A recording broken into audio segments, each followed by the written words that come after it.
ఆళ్లగడ్డ బహిరంగ సభలో టీడీపీ అధినేత చంద్రబాబు నాయుడు మాట్లాడుతున్నారు. లైవ్ లో చూద్దాం.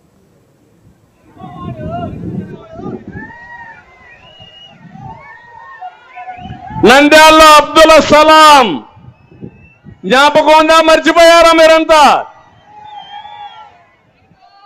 ఆయన భార్య, ఇద్దరు పిల్లలు ఈ వేధింపులు తట్టుకోలేక కడాన రైల్వే ట్రాక్ మీద కిందన పడి బలవంతపు మరణం చేసుకున్నారంటే ఈయన మైనారిటీలకు హితమా అని అడుగుతున్నా, న్యాయం చేస్తానని అడుగుతున్నా, వచ్చి పరామర్శించాడా అని అడుగుతున్నా. ఇలాంటి మనం చెప్పుకుంటూ పోతే ఒకటి కాదు రెండు కాదు కొల్లలు జరిగాయి. ఎవరి ఆస్తులకు కానీ ఎవరి ప్రాణాలకు కానీ రక్షణ లేని పరిస్థితి వచ్చింది. ఆ రోజుట్లోనే దళితులకు న్యాయం చేసిన పార్టీ తెలుగుదేశం పార్టీ.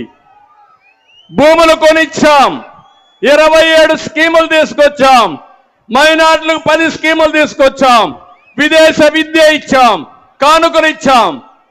ఈ రోజు ఇంకొక పక్క చూస్తే ఎస్సీల్లో కూడా ఏబిసిడి కేటగరైజేషన్ తీసుకొచ్చి మాలా మాదిగలకు న్యాయం చేసిన పార్టీ తెలుగుదేశం పార్టీ. 25 సంవత్సరాల తర్వాత ఇప్పుడు ప్రధానమంత్రి గారు కూడా కేటగరైజేషన్ సబబని వాళ్ళు కూడా సమర్థించే పరిస్థితికి వచ్చారంటే అది తెలుగుదేశం పార్టీ దూరదృష్టి.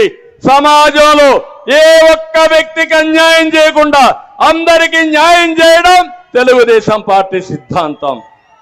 ఈ విషయం కూడా మీరు గుర్తుపెట్టుకోవాల్సిన అవసరం ఉంది. ఇవే కాకుండా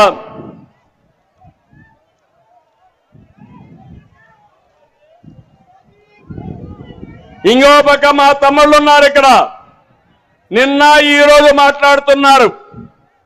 తమ్ముళ్ళు ఎంత దుర్మార్గం అంటే జగన్మోహన్ రెడ్డి ఇంట్లో గొడవ. అవునా? గొడవ అవునా కాదా? మీ ఇంట్లో గొడవ అయితే ఎవరు పరిష్కారం చేసుకోవాలా? మీరే కదా. మనకేం సంబంధం? నువ్వే కదా ఆ రోజు చెప్పావు. నువ్వు జైల్లో ఉంటే పాపం షర్మిల గారు ఏం చెప్పారు?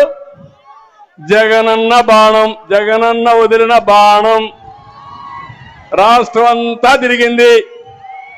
నేను పాదయాత్ర చేస్తే పాదయాత్ర కూడా చేసింది.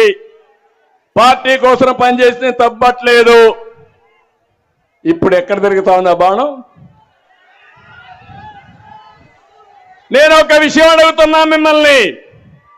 అన్న తమ్ముడు అనుబంధం ఎన్టీ రామారావు గారు సినిమాలు తీశారు. అవునా కాదా?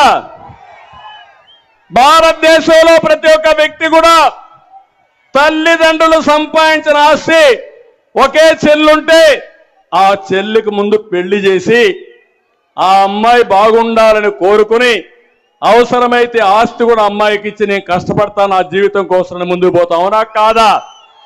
ఇది మన సాంప్రదాయం. అవునా కాదా అని మిమ్మల్ని అడుగుతున్నా.